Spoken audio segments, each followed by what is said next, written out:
The damage to the U.S. economy from the COVID-19 pandemic was severe, but some signs of encouragement for 2021 have begun to emerge. Here to discuss a recent AM Best special report on the subject is Ann Modica, Associate Director and economist. Ann, so glad you could join us today. Hi, thank you, John. So, Ann, the Fed met at the end of January. What were the big takeaways from that meeting? So I think the big takeaway in January is that the Fed maintained its remarkable consistency in its message that it has been repeating since the beginning of the pandemic to maintain accommodative monetary policy. And it continues to back this up by using its full firepower to help stimulate the economy. And it's doing this in two ways. The first is that it cut the Fed funds rate in March of 2020 by 150 basis points, effectively bringing that rate to zero. And it continues to maintain that rate.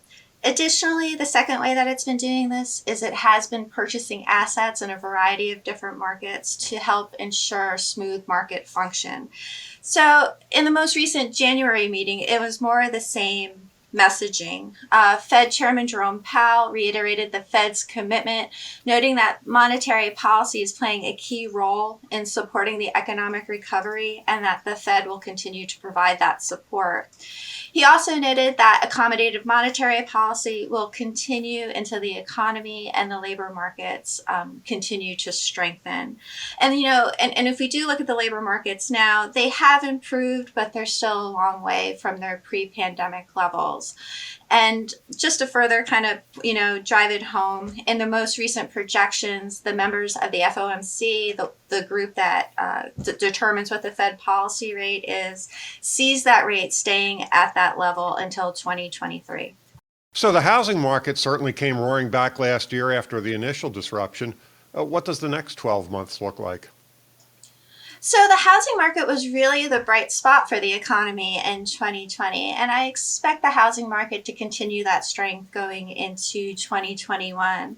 The market continues to be driven by a lack of inventory and really low interest rates. If you look at the 30 fixed mortgage rate right now, it's around 2.7 to 2.8%. And if you look at that, that's significantly below the historical average for the 30-year fixed mortgage rate of around 8%. So it's caused a lot of demand in the housing market, and the steep demand continues to drive price appreciation in the housing market. If we look at the Case-Shiller Pricing Housing Index for December, you could see that the year-over-year pricing appreciation was around 9% for housing. And while I don't see that level of housing appreciation for 2021, I do see housing prices to continue to go up. But this also brings a little bit of a downside, and that's pricing affordability, due to the fact that housing price increases have been higher than wage increases over the years. And the timeline on consumer spending seems to be rather uncertain. What are your thoughts there? Yeah, so the consumer is so important to the U.S. economy. Consumer spending accounts for about 70% of total GDP. And so I think to look at what's going on with the consumer right now is you really have to look at who was most impacted by the crisis. While everyone was negatively impacted by the health crisis, not everybody was negatively impacted by the economic crisis that followed. And so the pandemic kind of really exacerbated pre-existing trends that were in place prior to the pandemic. So if you were a consumer that was relatively well off prior to the pandemic, chances are you've continued to remain relatively well off. Unfortunately, on the reverse side, if you were a consumer that was economically struggling prior to the pandemic, chances are you're still struggling, or unfortunately probably even being made a little worse off. And this is because that the most vulnerable consumers have been disproportionately affected by job losses. A lot of the job losses that we've seen as a result of the pandemic have been concentrated in lower paying service sector jobs. So while the employment rate has come back from the 15.5% high that we saw in April, the labor markets have not still fully recovered. And it's likely that they won't for some time, particularly for this segment. There are now 10 million fewer jobs than there were pre-pandemic. But it's not all bad news. When you look at a few metrics of consumer health, most consumers are relatively well positioned to spend. If we look at the personal savings rate, the consumer savings rate exploded in 2020, which is kind of counter instinctual of what you would expect to happen in a recession. Additionally, consumer debt levels were below historical averages prior to the pandemic. And during the pandemic, debt levels fell even further.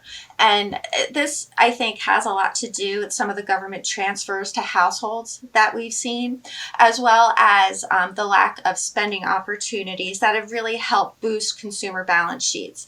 So the fundamentals are there for healthy consumer spending to occur once the economy can fully transition to normal. And I would expect this to happen incrementally over time as vaccine distribution reaches more of the population. So big picture, Ann, what do you think insurers can expect out of the economy this year?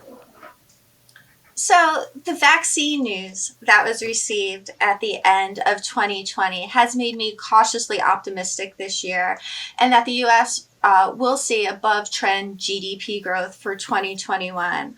I see the economy particularly picking up steam in the second half of the year as we transition back to more normal day-to-day activities. As I previously mentioned, the consumer is relatively well positioned to spend, and I could see an uptick in spending as the economy fully recovers. Additionally, the Fed continues to reiterate its plan to maintain accommodative monetary policy, which will help support both the consumer as well as businesses. But I do want to mention the other side of this. While I do believe the worst is hopefully behind us with all of this, there are still some significant downside risks that I see. And for me, the main one is that the government is not able to vaccinate the population at the scale and the pace that they need to drive containment and support the economic recovery. So in this situation, we end up in a more protracted economic slog where economic activity remains relatively muted due to virus concerns. And, we do need to remember that it's not just the consumer or the business's ability to spend, it's also their willingness to spend, and they're less likely to do this in an uncertain environment. Guess we'll just have to wait and see. Ann, thank you so much for taking the time to speak with us today. Great. Thank you, John. That was Ann Modica, Associate Director and Economist at AM Best. You can find the full report online at ambest.com. For AM Best TV, I'm John Weber.